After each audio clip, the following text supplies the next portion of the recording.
आज करेंगे बेटा अकाउंटिंग स्टैंडर्ड 22, बेहतरीन स्टैंडर्ड।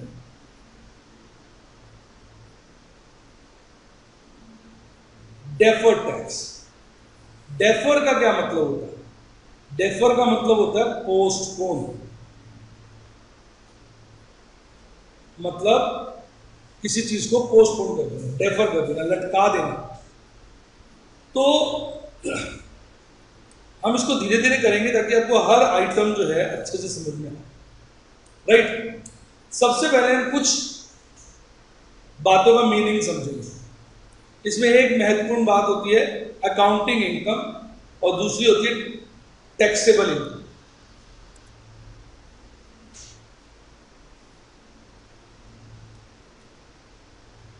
ठीक, एक होती है अकाउंटिंग इनकम और दूसरी क्या होती है? Taxable income.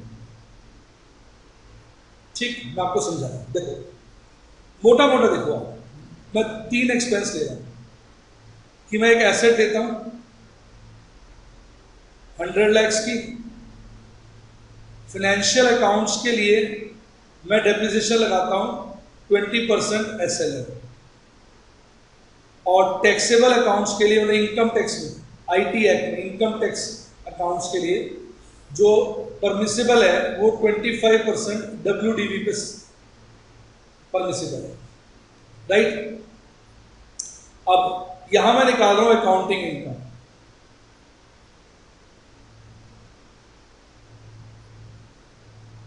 और यहां निकाल रहा हूं टैक्सेबल इनकम। ठीक है,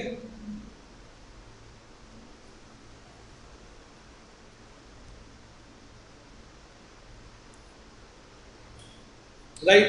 मान लो मेरी जो सेल्स है फिगर्स लैक्स में 200 लाख है।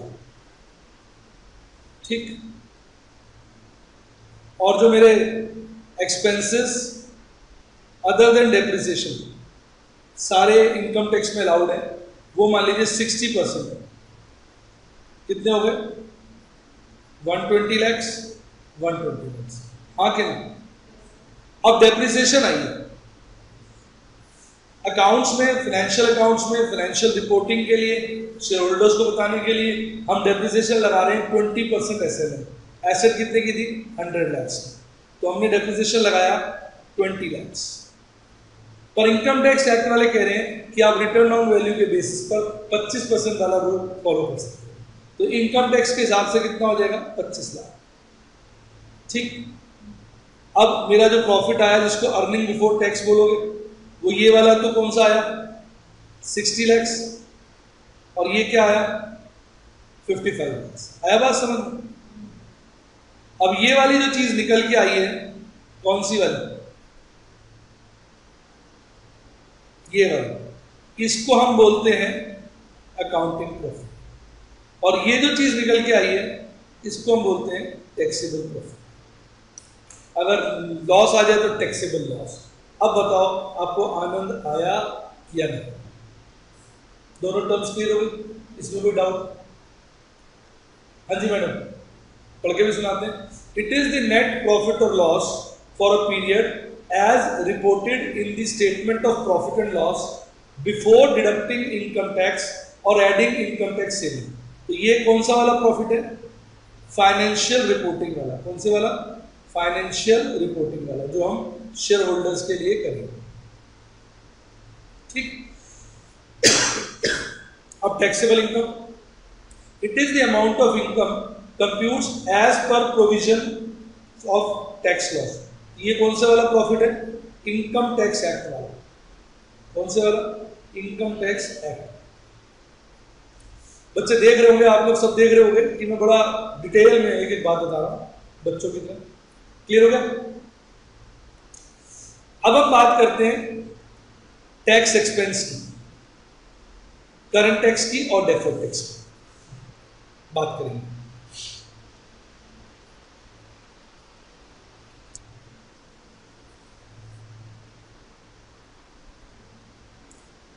ठीक है, टैक्स एक्सपेंस जो होता है वो दो चीजों का जोड़ होता है। Current tax and deferred tax. यानी करंट टैक्स में अगर आप डेफर्ड टैक्स जोड़ लो तो आपका क्या आ जाता है, टैक्स एक्सपेंस। करंट टैक्स होता है tax on taxable income as per income tax act. मान लो हम कहते हैं कि जो टैक्स रेट है वो है हमारा 30%। तो करंट टैक्स क्या होगा, करंट टैक्स होगा 55 लाख का 30%, क्योंकि इनकम टैक्स के अनुसार जो हमारी टैक्सेबल इनकम है वो 55 लाख है। तो जो करंट टैक्स होगा वो होगा 30% ऑफ 55 लाख यानी 16.5 लाख। बताइए मजा आया कि नहीं आया? कैसा लगा? अब मैं बात कर रहा हूं डेफर्ड टैक्स की। ये आपके लिए एक नया कॉन्सेप्ट है। हल्का सा टेस्ट यहां दे देता हूं बेटे, ध्यान से देखो वीडियो को। हल्का सा टेस्ट यहां पर दे देता हूं और पूरा टेस्ट बाद में है। अब मेरी बात सुनो, डेप्रिसिएशन हो क्या रहा है, इनकम टैक्स के हिसाब से मैं आज ज्यादा लगा रहा हूं क्योंकि रेट क्या है 25% WDV। शुरुआत के सालों में इनकम टैक्स के हिसाब से डेप्रिसिएशन ज्यादा लगेगा और एसेट की वैल्यू तेजी से गिरेगी। शुरुआत के सालों में इनकम टैक्स के हिसाब से टैक्स ज्यादा लगेगा, फाइनेंशियल के हिसाब से कम लगेगा। फाइनेंशियल में एसेट की वैल्यू धीरे धीरे गिरेगी, इनकम टैक्स के हिसाब से एसेट की वैल्यू ज्यादा गिरेगी। तो एक वक्त ऐसा आएगा कि फाइनेंशियल अकाउंट्स में डेप्रिसिएशन ज्यादा हो जाएगा और इनकम टैक्स अकाउंट्स के हिसाब से डेप्रिसिएशन कम हो जाएगा, क्योंकि अल्टीमेटली पूरी की पूरी एसेट को तो डेप्रिसिएशन बन के P&L में जाना ही है ना। अगर आज मैं इनकम टैक्स में ज्यादा डेप्रिसिएशन लगाऊंगा तो ऑब्वियसली कल कम लगाऊंगा, आज फाइनेंशियल अकाउंटिंग में कम लगाऊंगा तो ऑब्वियसली कल ज्यादा लगाऊंगा, वो तो ऑफसेट हो जाएगा ना। इसको हम बोलते हैं टाइमिंग डिफरेंस, कि भाई खर्चा तो वही है बस टाइम का फर्क है। इनकम टैक्स वाले कह रहे हैं आज ज्यादा खर्चा दिखा दो, तो इसका मतलब कल कम दिखाएंगे। क्लियर हुआ कि नहीं? तो इनकम टैक्स में आज ज्यादा खर्चा दिखाने से इनकम टैक्स के प्रॉफिट देखो कम हो गए, फाइनेंशियल अकाउंट्स के प्रॉफिट ज्यादा हैं, तो आज हम टैक्स कम दे रहे हैं। पर कल क्या होगा, फाइनेंशियल अकाउंट्स के प्रॉफिट कम हो जाएंगे और इनकम टैक्स के ज्यादा हो जाएंगे। जो आज हम कम दे रहे हैं वो कल ज्यादा नहीं देना पड़ेगा। सोचो, नहीं? मेरे एक दोस्त है, मित्र है, बड़े परेशान थे अपने बेटे से। सेम हो जाएगा तो घंटा ही खत्म।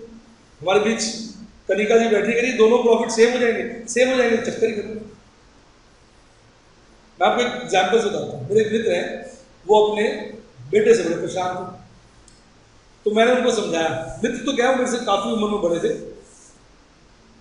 और बेटे से परेशान थे। क्या बेटा मेरे से पैसे खींचने में लगा। मैंने कहा आप ना उसको एक दिन तसल्ली से बैठ के 2-3 बातें समझाना, वो शांत हो गए। बोले क्या? मैंने आप उसको समझाना कि बेटा जितना भी सामान है ना मेरे पास, ये सब तेरा है, मैं साथ तो लेके जाऊंगा नहीं, ये सब तेरा है। पर अब मैं हो गया रिटायर्ड, तो मेरे मन में इनसिक्योरिटी की भावना आ रही है। अब तू मेरे से पैसे अभी खींचने की बात करता है तो मुझे स्ट्रेस होता है। आगे पीछे तो तुझे मिलना है सब कुछ, तो अभी मुझे अपने पैसे अपने पास रखने दे, परेशान मत किया कर। जब मैं जाऊंगा तो सब तुझे दे ही आऊंगा। तो एक सेंस ऑफ सिक्योरिटी हो जाती है। ये बड़ा विषय है, आप लोग इस एज में शायद समझ ना पाए।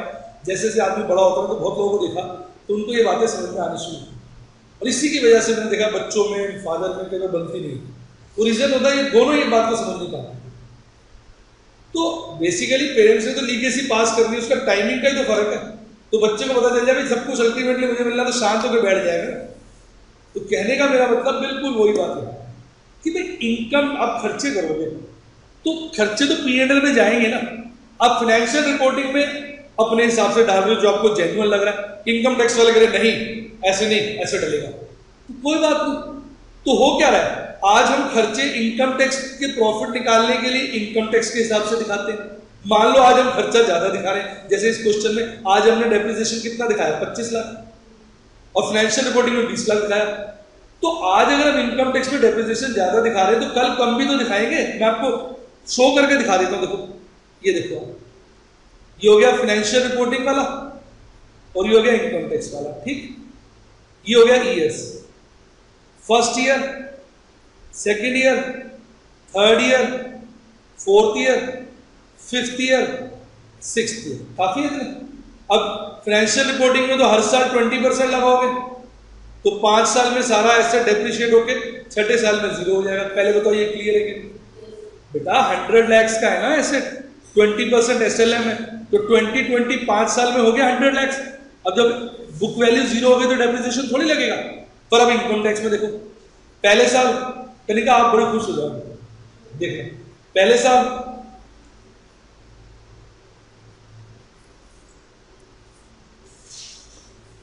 देखो, देख रहे हो ना, पहले साल 25 लाख, इनकम टैक्स में ज्यादा डेप्रिसिएशन दिखाया आपने। मैं क्या दिखा रहा हूं आपको, डेप्रिसिएशन, ठीक है ना। दूसरे साल 25 लगाने के बाद इनकम टैक्स वाला प्रॉफिट कितना हो जाएगा 75, एसेट WDV निकाल लो ना एसेट की, तो इसके बाद 75 लाख हो जाएगी। 75 का 25% निकालो, 18.75। देखो उल्टा होना शुरू हो गया कि नहीं हो गया।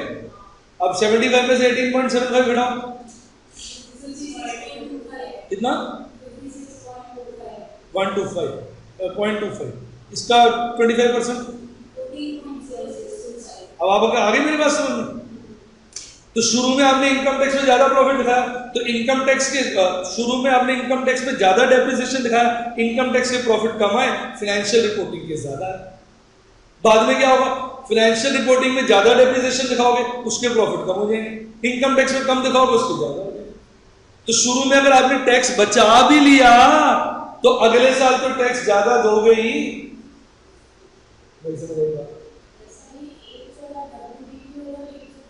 SLM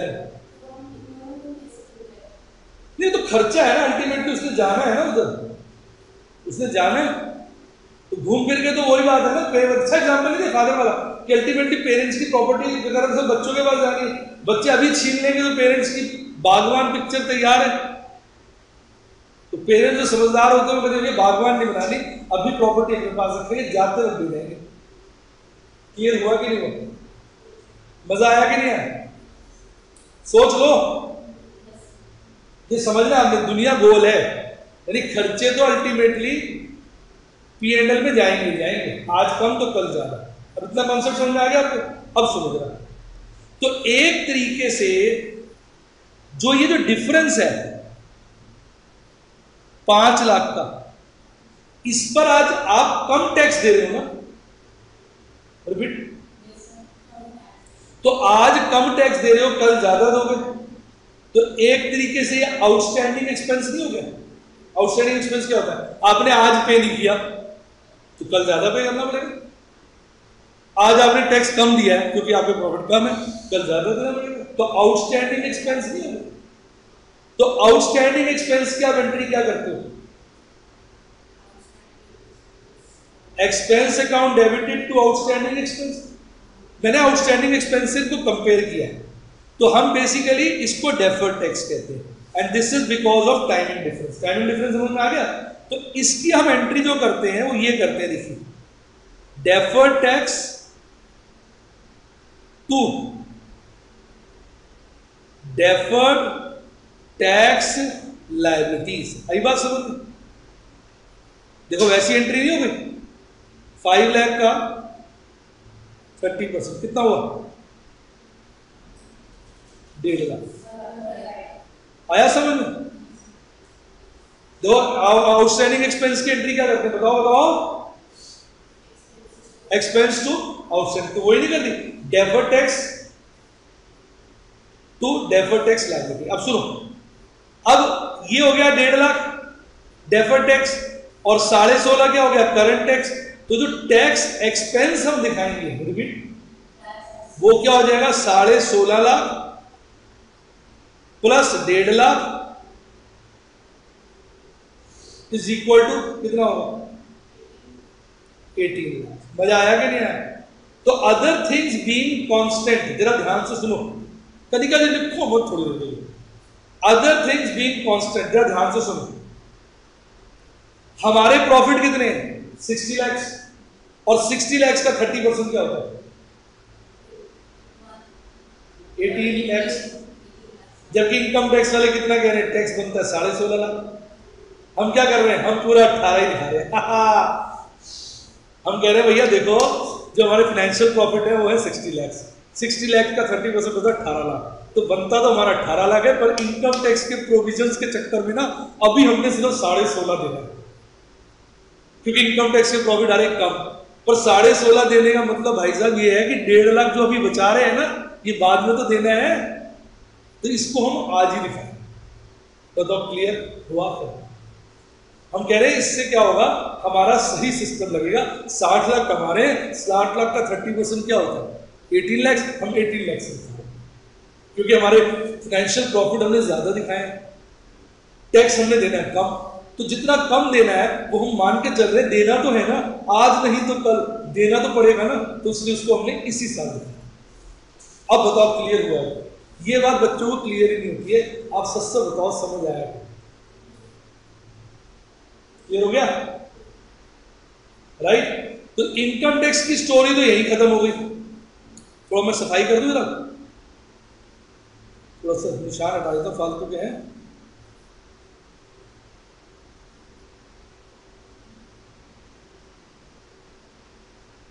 इनकम टैक्स की स्टोरी तो यही खत्म हो गई। किसकी? अब फाइनेंशियल रिपोर्टिंग होगी, इनकम टैक्स तो शेयर होल्डर्स को थोड़ी देते हैं, ये तो कंपनी के लिए होती है फॉर सेल्फ यूज, और ये किसके लिए होती है financial reporting? For share holders etcetera, बाकी लोगों। अब इसमें जब आप टैक्स दिखाओगे ना, तो वो कितना दिखाओगे 18 लाख, और आपकी अर्निंग आफ्टर टैक्स क्या हो जाएगी, बताओ बताओ?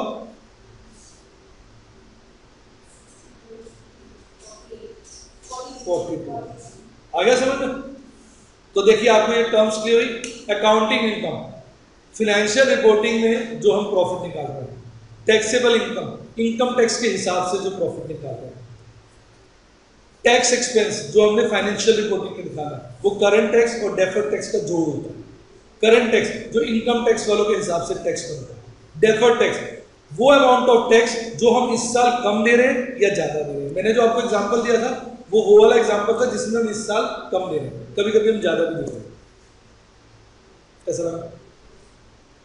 डेफर्ड टैक्स वो अमाउंट ऑफ टैक्स जो इस साल हम कम दे रहे हैं, ज्यादा दे रहे हैं। डेफर्ड और करंट जोड़ लो तो आपका टैक्स एक्सपेंस है। तो डेफर्ड टैक्स का कारण क्या होता है? Timing difference. क्या होता है? टाइमिंग डिफरेंस, मतलब टाइम का फर्क है, खर्चा तो उतना ही है। बताइए आनंद आया कि नहीं? मजा आ गया? Example clear? लिखना है कुछ और? बताओ। ये वाला, ये वाला, ये वाला,